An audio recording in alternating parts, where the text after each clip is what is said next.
Hello, everybody. Welcome to Soulstice Revival's Pick a Pile Reveal. Welcome, welcome. I hope you're having a lovely week.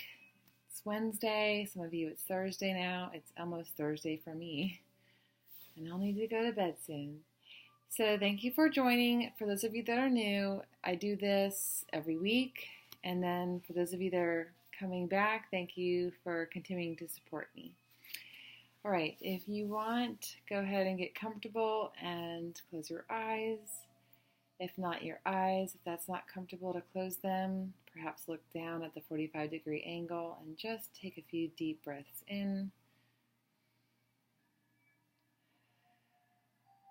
Exhaling any anxiety, any worries that you have. Just allowing yourself to become present in this moment, so that you may hear the messages that you're being guided to listen to. These are general, but you can always book a reading, and the description below will give you the information on how to do that. All right, pick a pile number 2. Your cards. This week I pulled one tarot card for everybody. Interesting though, because it relates to both piles and the other cards that you guys got. You have the Four of Swords in reverse. And I did pull a romance card. Normally I don't do a lot of romance. However, I did get out of my comfort zone, and it really makes sense with your cards. And I swear, both messages for Pick a Pile 1 and Pick a Pile 2 are very, very similar. So if you felt torn between which one to choose, you might want to look at both. So your romance card was codependency, and it says addictions are affecting your romantic life. And you also got the number 37, never-ending story. To me, never-ending story and codependency together, the first thing I thought of is doing the same thing and expecting a different result is insanity. That is the definition of insanity. To expect that if you continue to do this for somebody, that there's going to be change. If you continue to cover up somebody's hangovers by calling in sick for your partner or your parents, there is not going to be a change in the situation. Why? Because they have no reason to make changes in their life. With the Four of Swords in reverse, if you notice, I'll zoom in. I don't have my glasses on right now. That could be a good thing. It could be a bad thing.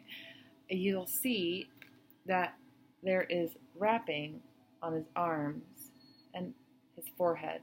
And I really feel, and like there's a sword almost going through his head. So I feel like this person is exhausted. So in Pick a Pile 2, a lot of you might be feeling depleted. And I want you to really take a look at in what ways are you helping yourself feel depleted of energy and unable to do anything or be in such mental anguish that you've got no energy to do anything else, which could affect your relationship, and it could affect your daily life, especially if it's dealing with a relationship, because it can trickle into other areas of our life. When I see this card, also the Four of Swords, it almost looks like there's a sword here going into his throat. So it's like you're not expressing your truth. You're not being true to you. You're being blocked in some capacity, just overworked, over depleted. I cannot stress that enough. And I feel like it's almost self-imposed also. Not saying that it's all your fault that you're feeling so drained, but it's not about the other person, because you cannot control other people. It's part of the lesson in codependency is that I can control what's in my hula hoop. If I try to control what's out of my hula hoop, I'm now doing more work than I need to be doing. And I feel like this is not the first go round for a lot of you that picked pile number 2. This is something that you're continuing to see. And it could be that you're starting to see it in more than one area of your life. I did do a lot of writing, so I want to just take a look at it.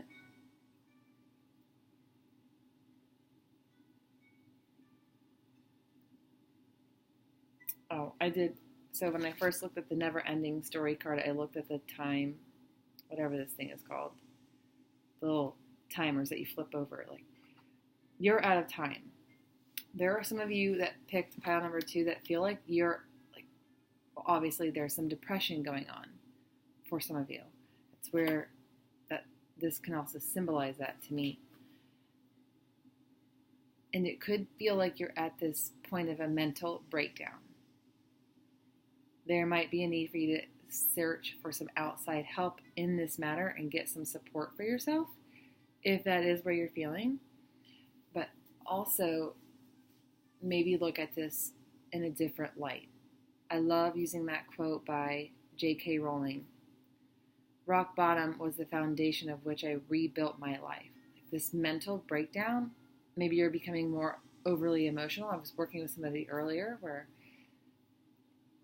things of her past and her childhood are coming back up, and it's forcing her to take a look at what still needs to be healed and what wasn't healed and what used to be masked through denial. It's now coming up for a reason because her body can no longer do it how she was doing it, right? That's the codependency. This person is on the brink of breaking those cycles of dependency. Now, that was one area.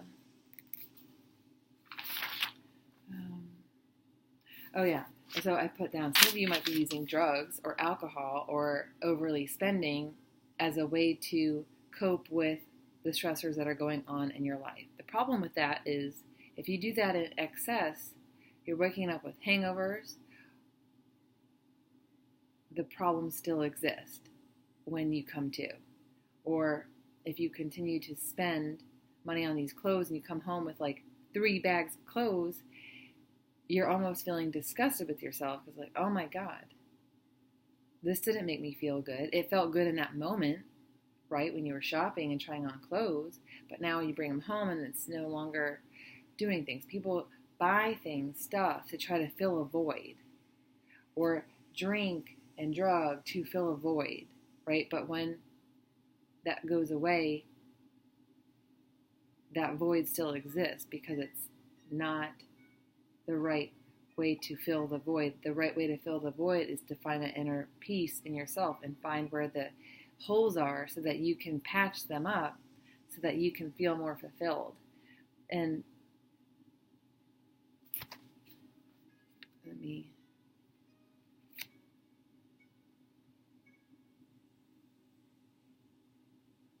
codependency. Why are some of you feeling like you're responsible for fixing people? You're not responsible for anybody but yourself at the end of the day. Yes, if you have children, you got to take care of them, but if you're busy overextending yourself in other areas, you're not really fully being present for your children. If you are in this habit of self-defeat, because let me tell you something, addictions is not just substances. It's not just gambling. It's not just shopaholics. We can be addicted to our own behaviors, our own patterns, our own faulty belief systems that we may or may not have learned growing up. A lot of you, I think that is what it is. But these other ways we find addictive patterns and behaviors, beliefs, can affect our relationships. If you continue to have in our life, and this could be in a lot of areas of your life, it's a never-ending story. This is how we do anything, we do everything. But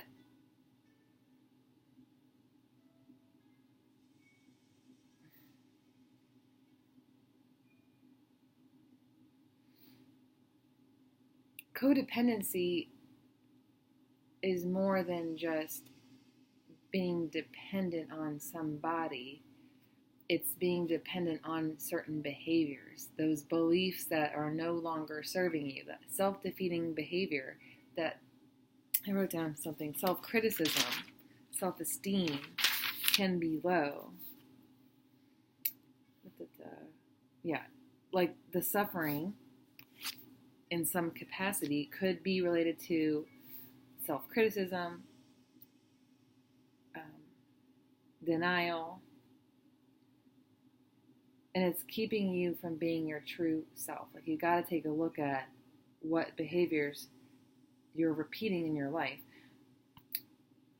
Learning to love your imperfections for those of you that are addicted to hating yourself and beating yourself down and hating your body. That just came to me, eating disorders. Self-harm, self-harmful behavior.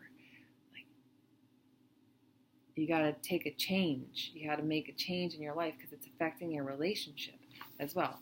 So for those of you that are single, I will say you might be giving too much of yourself in the beginning of relationships. Somebody you just met doesn't need to know everything about you, doesn't need to earn, it doesn't need to get every part about you, including sexual intimacy. There are steps you can take that you don't need to be afraid of losing somebody just because you're staying true to yourself.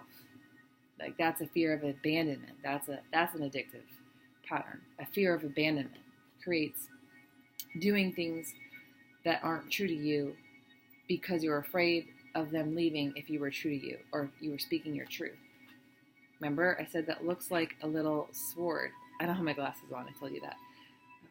Going into his neck, like not being true to you. Keeping yourself from opening up and expressing your honest truth. When you're codependent, that's something you don't do. And it could have been learned, healing that stuff, going to a support group. The language of letting go, Melody Beatty, she's wonderful. She has daily affirmations. In fact, I'm hoping to get her cards because she actually has, not oracle cards, but cards that you can pull every day, and they're from her books. It's amazing. She's got great workbooks too. If anybody in Pick a Pile 2 really wants to do some more inner growth, inner work, Melody, is it Melanie Beatty? Melody, anyway. The Language of Letting Go, that author, that's what I'm talking about. She's got a card deck. What else did I have before I let you guys go? Yeah, though another way that the codependency might show up for you if you are in a relationship is lashing out at your partner because they want to do something and they're not spending that quality time with you. There's a healthy reason that there's a healthy rewind. It's healthy for you to detach from your partner. It's healthy to have different activities. You do not have to do everything together. So if your partner says to you, hey, I'm going to go to the bar with the boys, that's okay. You don't have to worry about what they're doing. You don't have to control the situation. Some of you might manipulate the situation through your words or through text. And you know what I'm saying? I've been guilty of that, okay? You don't have to say, let me know when you get home, just so you know if they're not out sleeping around. You can genuinely say, oh, let me know when you're home, so that you know they're safe, okay?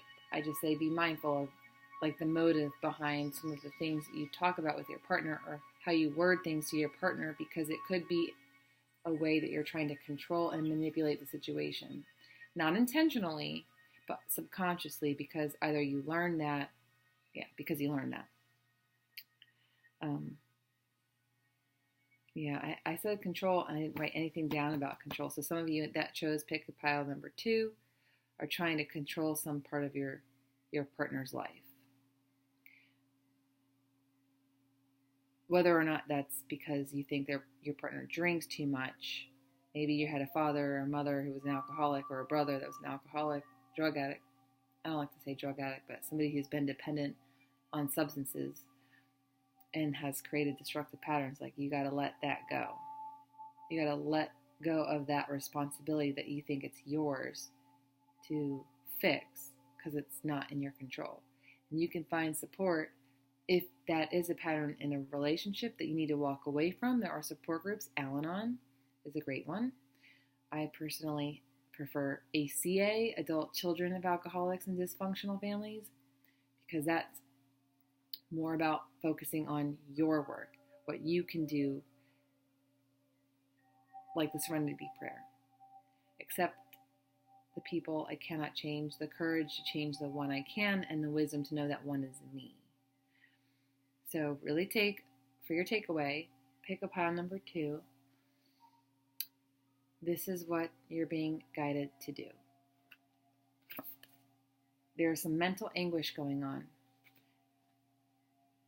Suppressed thoughts. Not living in your truth. Feeling depleted. Really, more so looking at what in your life is being caused by something you're doing, or not setting boundaries, or not working on so that you can heal it and release it and let go, right?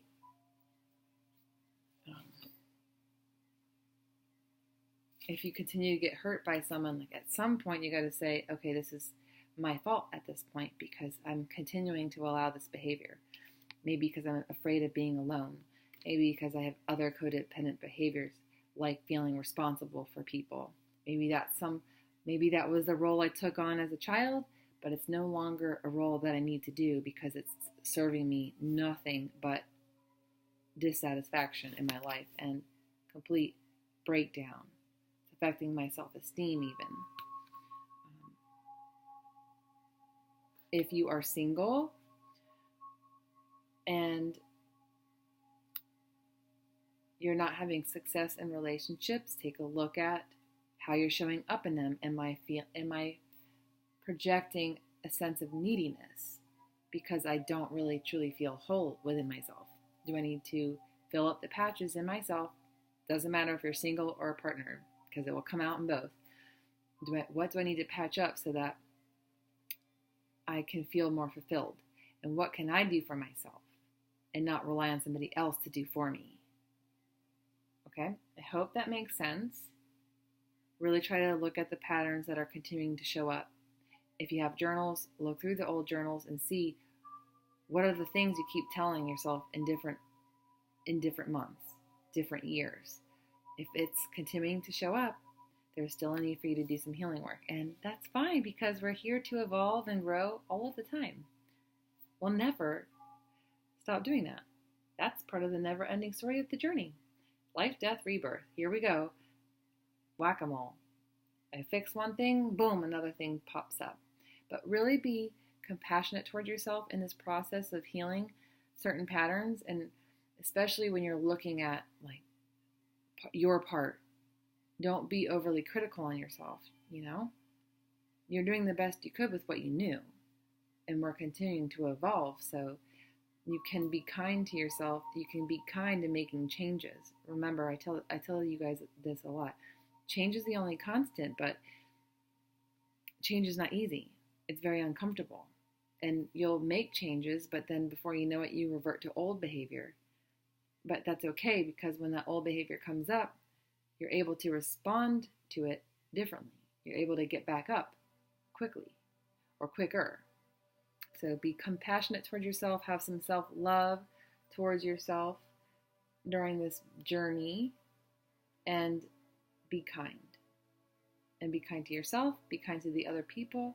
Learn to accept people where they are so that you can release your energy from them so that you can fulfill your own energy, right? Set boundaries. Don't overextend yourself because somebody is doing something that you don't think they should be doing. It's not your job to tell them what they should or should not do. It's when we get angry. It's when we create resentments. Likewise, don't tell yourself, I should be doing this, because that's not compassion. That's not self-love. That's critical. So watch in your relationships where you're being manipulative.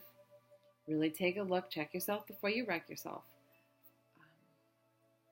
Codependent behavior, I will say one last thing, is very prevalent in dysfunctional families. So looking for support in that area is going to be important for you. Okay? Have a wonderful week, and I will see you guys soon.